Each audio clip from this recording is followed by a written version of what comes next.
Hey, it's your guy Tyrrell back with the interviews. In today's video, we're going to briefly analyze the main tactical theme in Arsenal's 4-1 win over Leeds United. So in today's video, first we're going to focus on Leeds' shape, then we'll shift to Arsenal's approach, and lastly we'll focus on how their left side had a major impact on the overall result. So when we break it all down and we do look at the board, we have Arsenal in a 4-3-3 and Leeds also starting in a 4-3-3 as well. The most interesting tactical theme to this game was how Leeds would look to stop Arsenal, who would shift into a 3-2-5 out of possession, and that would see Zinchenko shifting into the midfield zone with Thomas Partey, Xhaka and Odegaard pushing beyond Kristensen and Harrison to join the attack, and then Gabriel sliding over into a left center back role. What we ended up seeing from Leeds was that they did a very good job of going man to man in that midfield zone. They had Kristensen tracking the movement of Xhaka, Harrison looking to track the movement of Odegaard, and if Gabriel Jesus dropped off in towards that midfield zone, Marc Roca would pick him up in that area. There were situations where you witnessed the front three interchanging, so at times it was Trossard in that central area. There were instances where Gabriel Jesus shifted to the left touchline so Martinelli could shift into central roles, but there, when those central players dropped off to attempt to overload that area,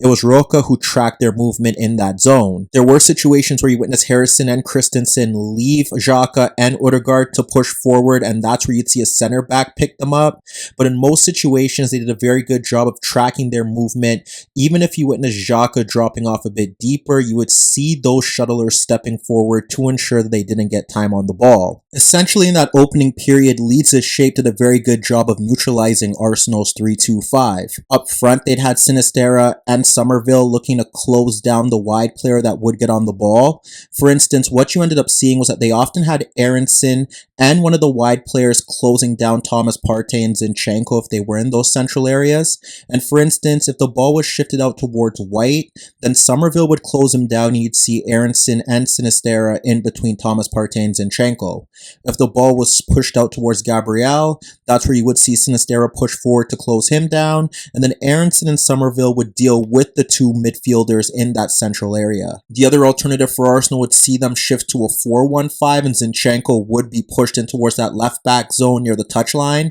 and even in those situations Sinisterra would close him down, and on the rare occasion where you would see Martinelli shifting central and Zinchenko bypass the wide Leeds player, that would force Ayling to close him down, and from there you could either have Kristensen tracking the movement of Martinelli, or if Gabriel Jesus or whoever was playing in the central forward role was occupying the center backs, then Roca could track that movement. If that wasn't the case and Roca was tracking the movement of the center forward, then that's where you need a center back to shift across to track the movement in towards the space behind the fullback. Ultimately, there were situations where you ended up seeing Leeds drop off into more of a back six, and that's where you'd see their shuttlers dropping off in towards that defensive bank to track the movement of Odegaard and Xhaka if they were pushing forward and towards the forward line. From there, you'd see Leeds look like more of a 6-3-1, and from there, Somerville and Sinisterra would tuck into narrow positions near Roca, and then Aronson would drop off deeper to deal with one of the central midfielders that were in that area. In many of those scenarios, that would see Zinchenko pushing forward down the left touchline, and that would force Sinisterra in towards that area, but he'd tuck in central if Thomas Partey got on the ball, and that's where you'd see Aronson push forward to close him down. If the ball got shifted out into the path of Gabriel, then that would force Sinisterra to step towards him and block off the passing lane in towards Zinchenko, and if the ball was pushed out towards White, that's where you would see Somerville shifting over to close him down as well. And then even in situations where Arsenal looked to rotate their positioning, for instance, if you had Gabriel Jesus dropping off deeper, then Roca could pick him up, or if Trossard was dropping off deeper, Roca could pick him up, and if one of the additional attacking players moved central, then the center back could close them down as well. There was also a time where you ended up seeing Odegaard looking to pick up the ball in a deeper position to push White forward, and from there they would simply have Harrison shift out to close White, and then have Somerville stepping forward to close down Odegaard. So ultimately it was clear that Leeds were ensuring that Arsenal couldn't play through that midfield zone, so when balls were shifted onto the wider areas, what you ended up seeing was down the right hand side, Trossard was often looking to receive the ball in a central position to drag out Firpo, but he was often losing the ball in that area, conceding possession, and even with White looking to make the overlapping run, you ended up seeing Leeds do a very good job of containing Arsenal down that side because Trossard lacks the direct threat that Xhaka does in terms of dribbling and pace. In many of these situations, Trossard was forced to play the ball square or back towards his teammates, or there was the case where he would lose possession. And even in cases where Firpo did follow him central, Somerville did a very good job of tracking White. And then in that central area with Odegaard pushing forward, you had Harrison and Roca who could shift over to close down that passing lane. So on a few occasions where Arsenal looked to play down that side, a combination of Harrison, Struijk, and Roca did a very good job of containing and congesting the space for Odegaard to receive possession. And then you'd see Trossard being tracked by Firpo, and White was also closed down well by Somerville. Whereas on the left-hand side, it was clear that Arsenal were targeting space in behind Ayling,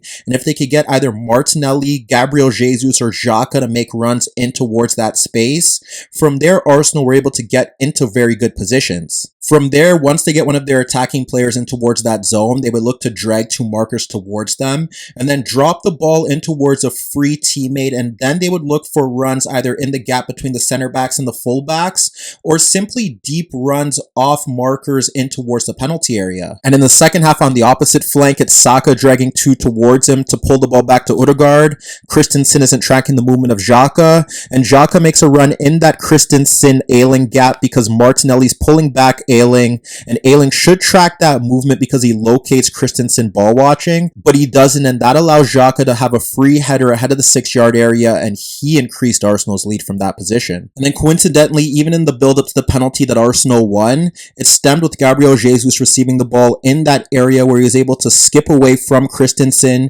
and then isolate Ayling in left half space where he forced him to drop towards the ground and was able to force a foul as Ayling stuck his leg out. And then more so in the second half, it was Arsenal targeting Ayling through overloads or simply making late runs off of him in towards the penalty area by manipulating the ball watching center backs or simply relying on deep runs from the midfield zone that weren't tracked. In the build up to the second goal, you could see a 2v1 with Sinisterra not tracking Zinchenko. Zinchenko identifies that overload and slides the ball across Ayling for Martinelli. Martinelli looks to cut back on his left foot and he gets lucky to get the ball beyond Ayling, who does make a challenge. And from there, you could see White making a run off Harrison, who's ball watching, and Martinelli fizzes a super ball through the 6-yard area that White taps in from point blank range. So as you can see, while Leeds' initial shape presented issues to Arsenal through majority of the first half, a combination of the Gunners' late runs into the box and isolating Ayling proved decisive.